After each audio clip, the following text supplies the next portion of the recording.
Hello, and welcome to Khyber Shards, a 5th edition actual play show set in the Eberron campaign world. It is Friday, and we are back with a KSA. We took last week off, but we are back, and we have got RA here. And if you've watched the last couple episodes, it's fairly obvious why RA is here. This has been some big Esri episodes with the continuing saga of Esri and the House of Shadows.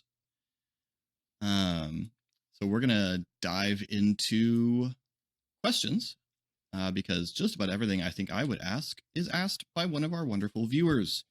If you'd like to submit questions for these, you can do so in comments on our videos or over on our Discord, which you will find a link to down in the description, along with all of our social media, our merch store, our coffee, and all the things where you might want to reach us.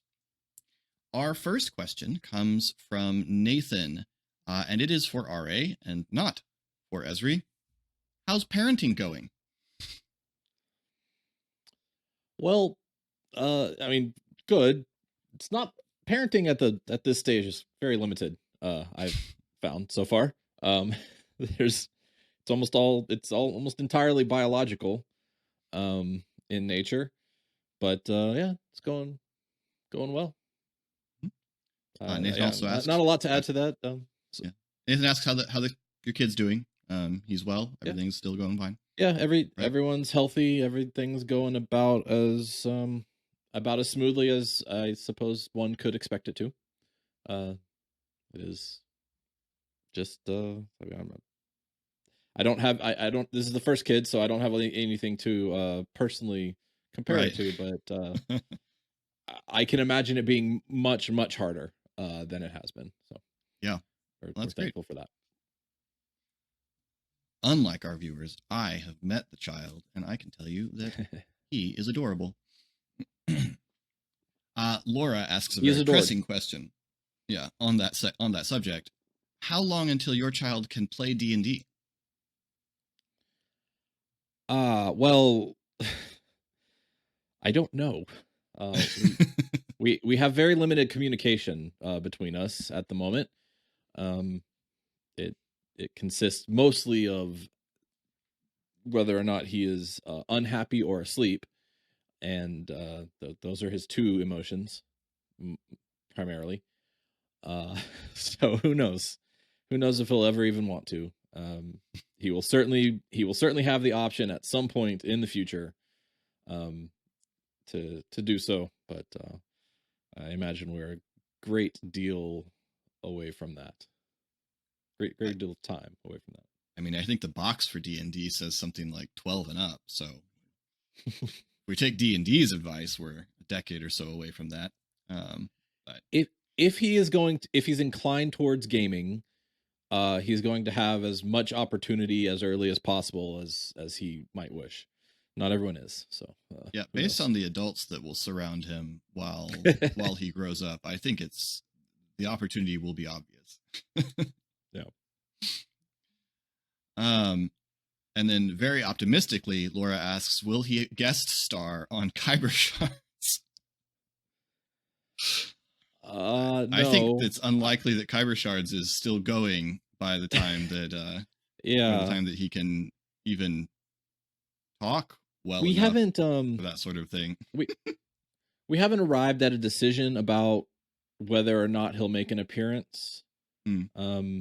At all. Obviously, he can't decide for himself whether or not to make that appearance. So we're a little. We haven't really found what to base that decision on fully. But he may make an appearance, but he also anyone should be prepared for him to not. Don't get too emotionally attached to that idea. Perfectly fair. All right, and then we move into some more Esri questions. Laura inquires, does Esri feel good knowing that he was on the list at Shadows and Pog paid to be let in anyway? I don't think Esri cares at all. I'm trying to remember back to that moment. I think the player was like, push him, find out if we can get in. We're supposed to be able to get in. I just want to know. But Esri is, I mean, in that moment, he's not going to the club. He doesn't even kind of care about the club. So, yeah, I'm curious. I don't, but whatever gets us in the door is fine. And it was Pog's money. Esri wasn't going to pay to go in. Right. I don't think that was going to cross his mind. But if Pog wants to smooth things along, that's just fine. It was a lot. It was a lot of bribe. It was a lot of bribe. 5 gold is a chunk of money in the non-adventuring community. Yeah. I think this question is probably directed at us jointly. Was Mirabella not breaking her deal by sending Vaden to the manor? From Ezra's perspective, okay, it seemed like yes. I think either at some point, and I don't know if this is in an episode that's aired or one that hasn't. I, for perhaps obvious reasons, I am not really. I'm not as engaged with the community and the videos as normal recently.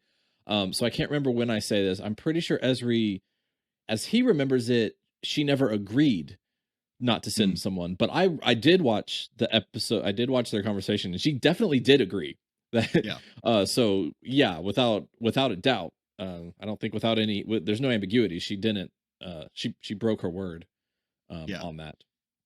Yeah, she absolutely did. I think this question draws from something that was a conversation that was going on in the watch party. But I don't know how well I communicated this in the nightclub conversation. It was certainly something I was trying to communicate. She makes no denial of having broken the deal. She makes no excuse of having broken the deal. This was intended as a demonstration of where the power lies in this relationship from her perspective. And I don't know if, having watched it, a couple times now, both in editing and with the watch party, whether I communicated that as well as I was trying to when Esri confronts her. I may have been distracted by the drinking hijinks going on downstairs. Esri got it though, because again, I don't recall if it's before or after the conversation, so a slight spoiler maybe if it's coming up, but he definitely says that to the group. Like, this was him demanding that they send no one was essentially a bluff. Yeah. And she called it, and he doesn't he's not operating on principle here. That does come up in I don't stand on principle was the line in the last one or the one before that. It's good. And so it's like, yeah, she broke her word, but it was really mostly I was just seeing how Esri was seeing if he could, what kind of deal he can get out of this. And he learns, like, he understands the way these dynamics work. That's core to his character. Yeah, Esri does seem more comfortable and less outraged in his dealings with Lady Mirabella than I think any of the other characters would be. And I think to an extent less than any of the characters kind of are, because I kind of have the impression that Shade's fairly outraged on Esri's behalf. But Esri seems to be fairly comfortable with this sort of tug full of power in a relationship. Yeah, it just goes back to his backstory of surviving on the streets while young, and just the idea that you don't, no one's word means anything other than what it only means so much as it is demonstrated to mean. Yeah. And so you have to test people basically to find out where the power lies and what how strongly they'll adhere to their word. And so, I mean, he learned a lot in that situation, but also from his perspective, he can't stop her from doing anything she wants to do. She demonstrated that. And she has almost everything. This is the that he wants. She holds all the cards, as you know, to be the cliche. He, all he can really do. His only bargaining chip is literally himself. Mm-hmm. And yeah, it's just he wants what she has more than he's willing to be offended by by anything she's doing, is essentially what it is. And the deal she offered is, again, does he know she's going to keep her word? No, but it seemed like a genuine kind of thing that she could offer. Mm-hmm. And if she doesn't keep her word, like he's lost nothing in truth. Right. Nothing that he, that's okay. He maybe got a deal out of it. That's his idea. And also, just to his sort of limited perspective, it's about the best thing he could possibly get in that situation, because he's looking at it like, well, okay, the school's in danger because of me. So I'm probably going to deal with that by leaving to some degree. But if I'm getting some protection for the school, well, that's the best way I can make up. I don't have any other means of providing that other than staying, and staying Mm-hmm. is a danger. So yeah, this could be good, and I'll take it. Yeah, fair enough. And then Laura would also like to know, do you suspect Mirabella wanting Esri's blood was a ploy to turn him into a vampire like her? No, I don't think that's how it works in D&D. I don't think you need blood given willingly to infect with vampirism. So no, not likely. Is she actually a vampire? That actually hadn't crossed my mind. Vampires are technically undead, right? Mm-hmm. I don't know. Yeah, that's interesting. I hadn't really considered that. I mean, he has some tools potentially to try to figure that out, but I also doesn't. I don't know that it matters to him. Vampire or not, she's sentient. She's not just like. I mean, I guess they're all sentient, but there's like what with the minor vampires that really don't have control.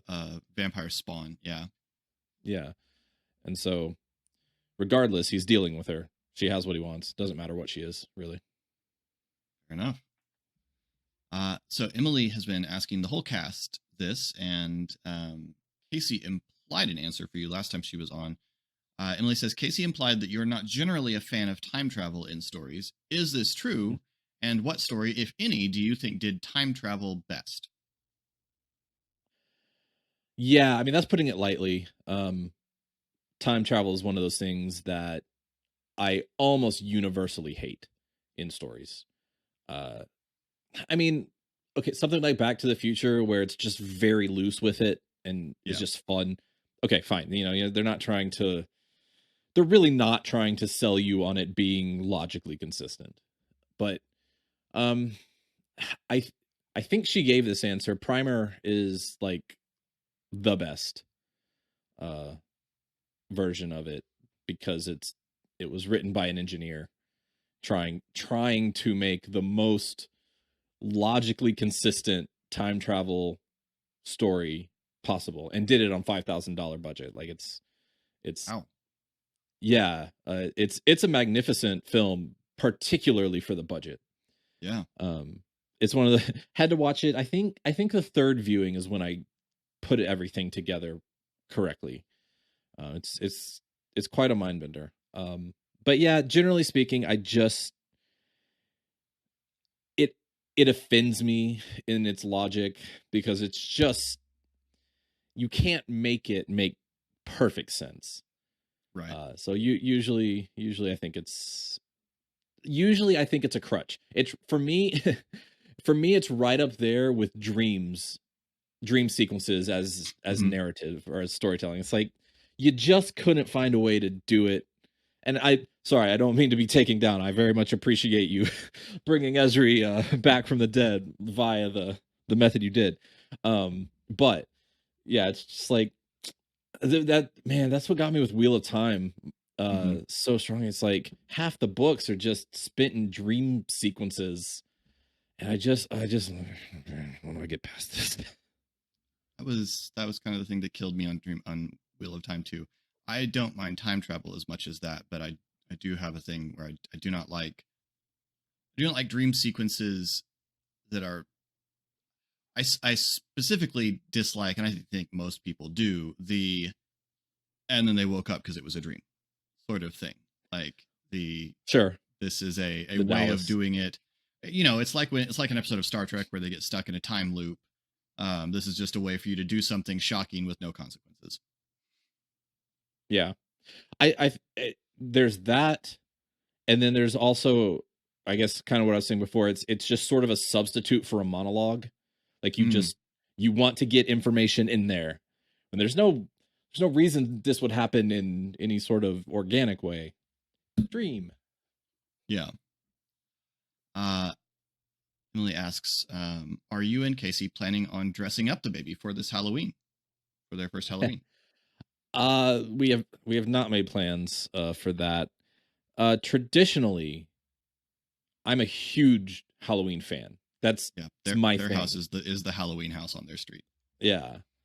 Uh, because of circumstances this year, we're not. Well, it's not just baby. There's multiple reasons we're not really Halloweening it up this year. We have looked at maybe getting a costume, but we're not going anywhere. I don't even know if we're gonna turn on our I'm the full size candy bar house, right? I order a box of like full size candy and I let the kids choose which one they want. Like I take it seriously, but I'm not sure we're even turning on our light this year. Yeah. That's understandable. You got animals and kid and people banging on the doors. Not. Also, we tried really hard to establish our reputation around Halloween here, but we're not going to be in this house hopefully next Halloween. So kind of diminishing returns, Yeah. Start fresh somewhere else. Start fresh next year. Yeah. Continuing Emily's questions. Did Esri's clothes return to normal when his body returned to normal, or is this going to become the new Ari lost his shirt? No, yeah, it's a visage, not I don't think it's an actual physical transformation. It is just it is how you appear. Yeah. If I'm remembering correctly, Esri hadn't ever spoken to Nosharon out loud previously, at least not on screen. What has caused Nosharon to become so loud lately? Was it Esri's deaths, the decision to preemptively murder Geralt, something else? It has happened. It's an aspect of his character and that I have found difficult to work in maybe as much as I intend to. Yes, to all of the above. Sorry, to go back to the first question. But it was early on. I think like the Donabella situation was really maybe the only time he did it before here, but before now. But yes, there's just a lot of negative energy happening recently, and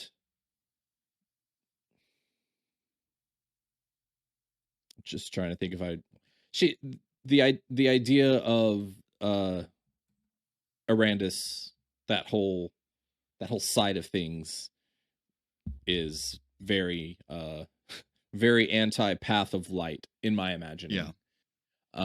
So I like almost directly, and so there's definitely a lot of tension. He's also leaning a lot more into the necromantic side of things, and there's just a direct tension between what I imagine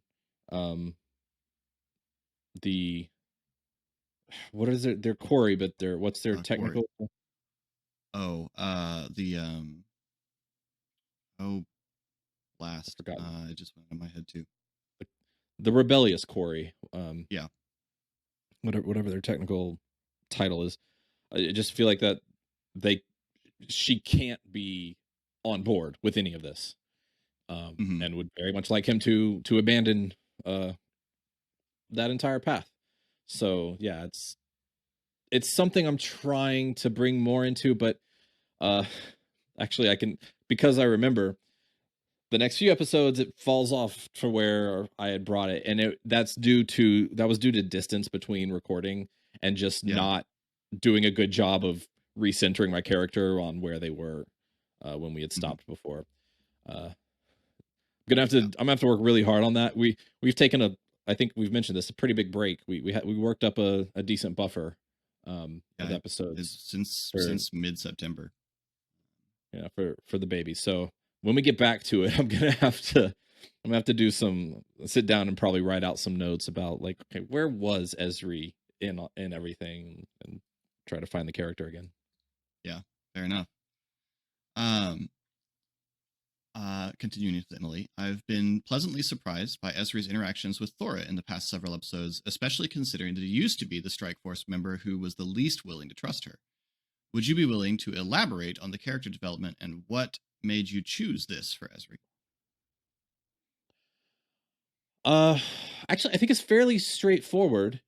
So it all goes back again to his relationship with power, and just he believes, or believed, that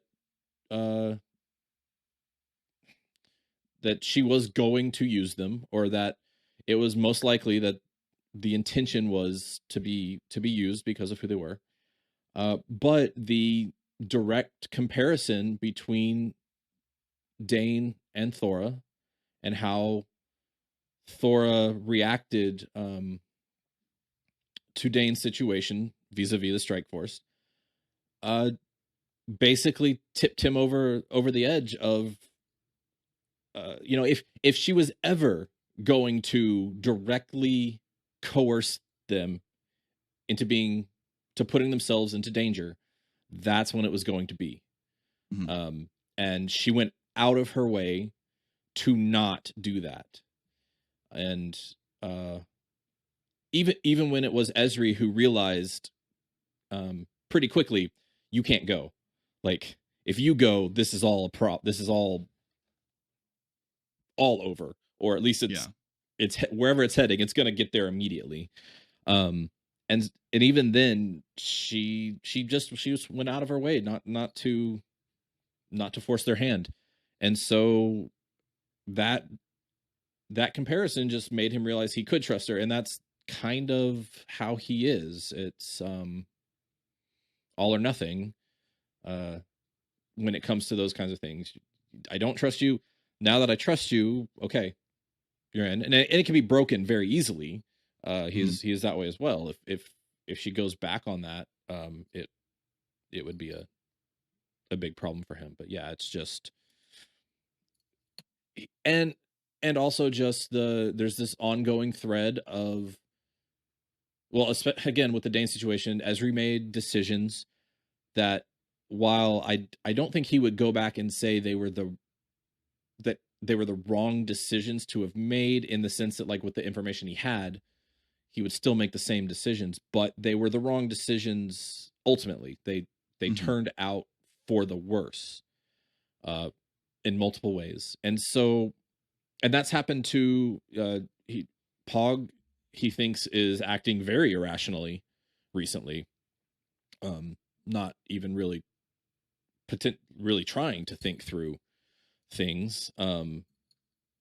He's long butted heads with Ari.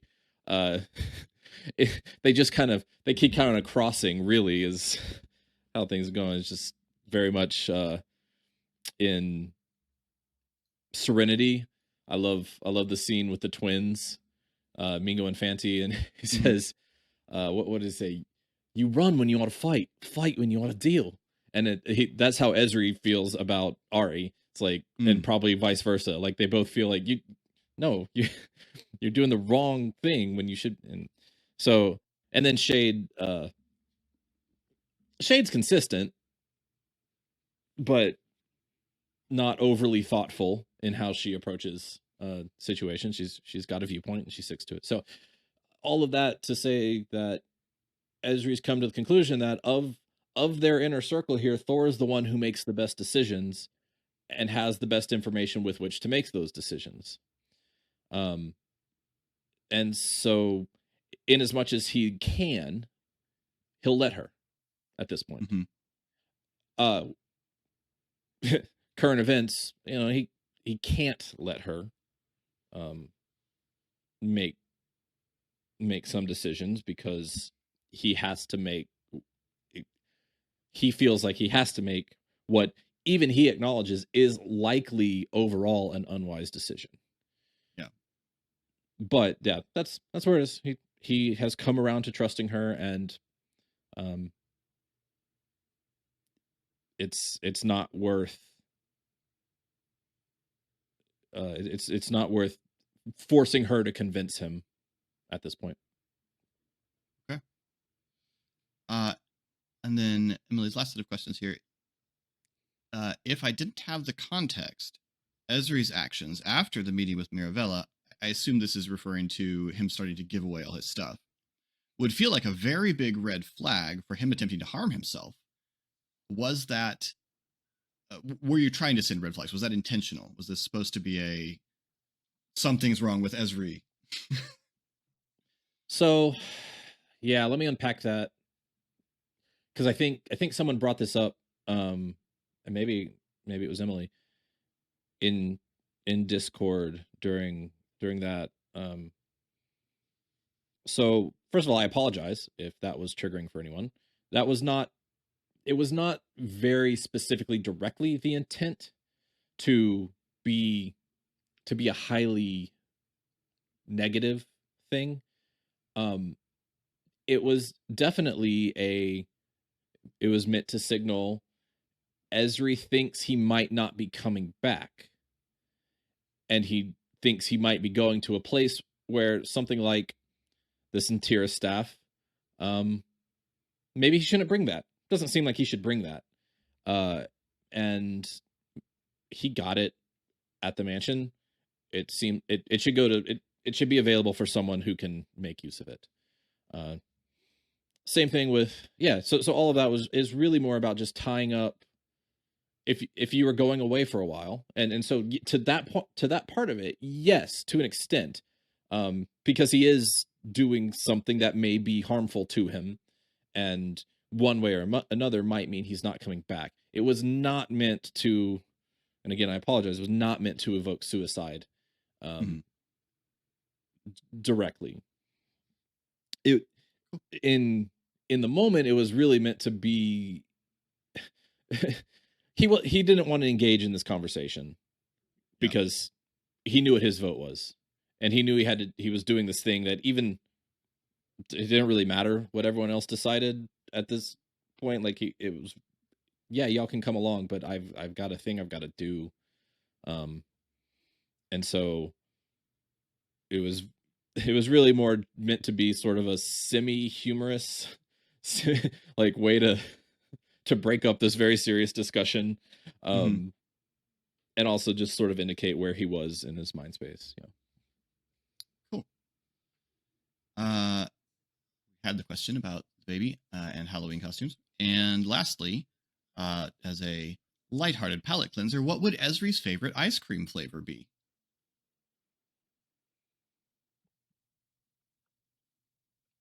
Huh.